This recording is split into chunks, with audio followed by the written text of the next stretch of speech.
I got married to my college girlfriend when I was 30.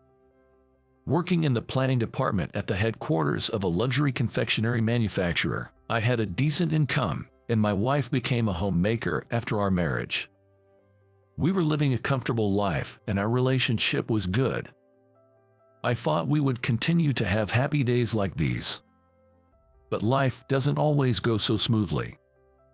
5 years into our marriage, I was suddenly transferred from the planning department to sales at a store. I was unfairly blamed for a mistake due to my boss's selfish jealousy. I think I was good at my job. Clients would say, "Your plans are always a step ahead, aren't they?" I was sometimes praised. But my immediate boss, Scott, didn't think highly of me. We often had disagreements and arguments at work. One day, Scott called me in unexpectedly to report. "What? Assigned to a store and losing my position. This is sudden and problematic. Is this because of the recent ordering mistake? But that was per your instructions, Scott. I didn't make that mistake, right?" I confronted my boss, but Scott just sneered. "It's a decision from above. Nothing can be done. When it rains, it pours." While I was still shocked by the sudden job change, another devastating event occurred. I left work early that day, thinking about how to break the news to my wife. With the demotion, my salary would decrease. I wondered what my wife would say. But I thought she would understand. And she would say, "I'll do my best." With these thoughts, I returned home. As I eagerly opened the front door, my wife was nowhere to be seen. The kitchen showed signs of an interrupted dinner preparation. Maybe she noticed something missing and went out to buy it. While sitting on the sofa, her cell phone rang on the table. She must have hurried out and forgotten it. Glancing at the screen, I saw the sender's name. And it was followed by a heart emoji and then another heart. A bad feeling hit me and I grabbed the phone. Opening the new message, I found emails between my wife and another man. "Thanks for inviting me to dinner today. I was happy to see you. I love you." What is this? The following messages took my breath away. My wife was having an affair. When she returned from shopping, I confronted her with the phone. What is this all about?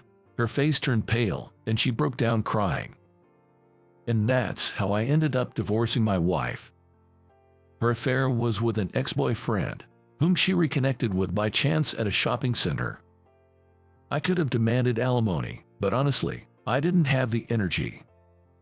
I just wanted to end it quickly and forget about it. Soon after, my wife left. I moved from the company housing to a small town where my new job was. The assigned store was a cake shop in front of a regional train station. The prices were quite high, and the customers seemed wealthy. I had little experience in customer service, and since joining the store, I've been constantly scolded by the manager, Maria. Maria was a tough woman, just as she appeared. She seemed irritated by my incompetence, treating me differently than other employees. There were 3 part-time employees at the store, all women and mothers. The gossip-loving women were whispering about why I had suddenly come from the headquarters. I felt isolated, unable to blend in with Maria or the part-time ladies. I thought about quitting, but in these times, finding another job isn't easy. So, I decided to rack up some achievements quickly and make my way back to the headquarters.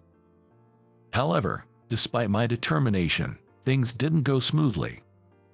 I made mistakes like giving the wrong change and ringing up sales incorrectly almost daily. Maria looked at me with disappointment. "As a full-time employee, you should be more competent. We're already struggling with fewer customers, and it's gotten worse since you arrived." The part-timers chuckled at me daily. I knew all my mistakes were my fault. I was even surprised by my own poor memory after turning 50. It's embarrassing. I used to handle my work so well at the headquarters. And that was my everyday life. One day, the weather was bad, with a light rain, and perhaps because of that, the store was quiet until closing time. When I went outside to bring in the storefront sign, I saw a young girl, about kindergarten age, standing in front. She was peering into the cake showcase. Wondering what was going on, I rushed over to her. "It's starting to rain. Why don't you come inside the store for a bit?" The girl nodded silently. I quickly grabbed a towel from the back and wiped her wet hair and asked, "Did you come to buy a cake today?" When I asked, she nodded and sadly said, "Yes. I wanted to buy a cake for my mom, but I only have 50 cents. I couldn't find any cake for that price anywhere." Moved by her sad expression, I told her, "Don't worry about the money. Pick out a cake that your mom would like," with a smile. Her face lit up with a smile. "Really? Of course. Yay, Mom loves cute cakes, so I'll choose this one." She picked out a small but beautifully decorated fruit cake. I wrapped the box in pretty paper and handed it to her. The girl took the box of cake with great care, said thank you and left with a satisfied look on her face. When I opened the door, the rain had already stopped. It was just leftover cake that wouldn't sell the next day. Better given away than wasted, I thought, as I watched her leave. Then Maria, who was on break in the back, came out. I heard a child's voice. "What happened?" I explained the situation. Maria glared and scolded. "Why didn't you consult me first? Don't do things on your own."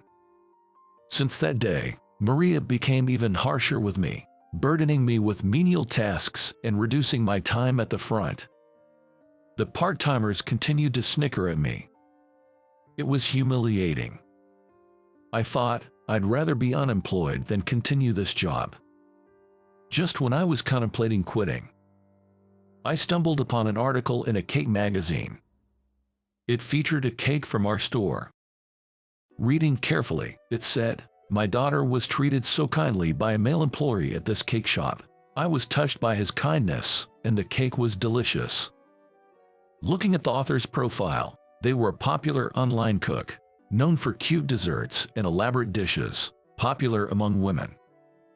I didn't know much about them, but the next day at the store, a part-time lady excitedly said, "This is about you, isn't it?" after seeing the magazine. That day, our cake sales skyrocketed, and even Maria seemed pleased. "This might be thanks to you," she said. Despite thinking it was a blatant turnaround, I was genuinely happy that the cakes sold well. Then, a few days later, that little girl and her mother visited the store. "My name is Elizabeth. Thank you for being so kind to Lily the other day," Elizabeth said. She bowed politely. She was even more beautiful in person than in the photos from the magazine, which made me nervous. Lily, alongside Elizabeth, also bowed and said, "Thank you."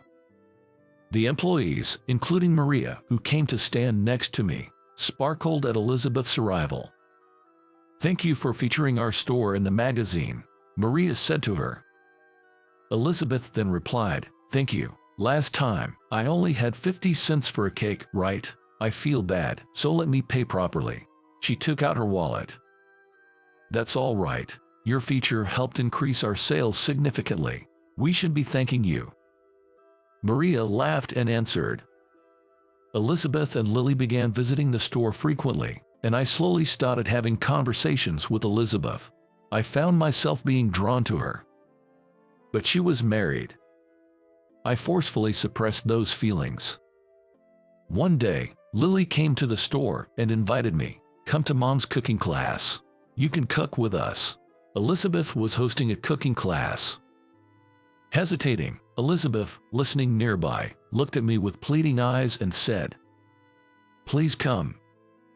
Her expression made my heart skip a beat, and I blurted out, "I'd love to." I wasn't much into cooking, but I was excited to see Elizabeth and started attending regularly. Gradually, I got better at cooking and found joy in creating delicious dishes. Every time I finished cooking and ate with relish, Elizabeth would smile at me warmly. After about 6 months of these days, Elizabeth suddenly invited me out for coffee. I thought it would be a cafe or something, but it turned out to be a trendy high-end restaurant popular online. "I'm sorry for calling you out so suddenly," Elizabeth said with an apologetic look. "No problem. I'm just a single guy with time on my hands," I replied with a laugh. Elizabeth looked surprised. "Really? I thought someone as wonderful as you would be married by now." Her question made me boldly ask in return. Elizabeth, you have a husband, right?" "No, not anymore. I'm divorced. It happened 6 months ago," she replied with a smile. I felt a bit happy hearing that, which made me feel pathetic. Elizabeth's expression then turned sad as she spoke about her divorce. "It's embarrassing, but my husband cheated on me with one of my friends. I trusted her, so it was a huge shock. Her ex-husband seemed unremorseful, paid her alimony, and left triumphantly." She shared how Lily, wanting to cheer her up, decided to buy a cake from our shop. At a time when Elizabeth was losing faith in people, hearing about the kindness at the cake shop made her want to meet me. "I see. Actually, I also got divorced because of my ex-wife's affair. The day I found out was the same day I got demoted at work. I thought it was the worst day of my life," I shared, smiling wryly. "Well, what a coincidence." Elizabeth seemed surprised by my story. Then she continued, "I wanted to talk about that today, but there's something more important." She looked down as she spoke. Before she could continue, I blurted out, "Would you like to start dating, even as friends?" Elizabeth looked up and said shyly, "I'd be happy to, and not just as friends." I confessed my feelings to her. "Then, let's date officially." Elizabeth smiled at me with a childlike, adorable smile and slowly nodded. And so, we became a couple. Now, every day is incredibly joyful. I've gotten completely used to the job at the store, and ever since Elizabeth introduced me, the number of customers has steadily increased. The store's sales have soared, and after a while, I was reassigned to the headquarters. Returning to the headquarters after a long time, I found out that Scott, who had demoted me, was no longer there. Apparently, he made a big mistake and was fired. Elizabeth was thrilled about my promotion. Recently, Lily has started asking if she can call me Dad. I'm planning to propose to Elizabeth on her birthday next month. Currently, our daily routine is searching for a house to live in together as a family of 3. We've both been through a lot in our past, but that makes us want to create even more happiness in the future. I want to protect them for the rest of my life. That's what I'm thinking.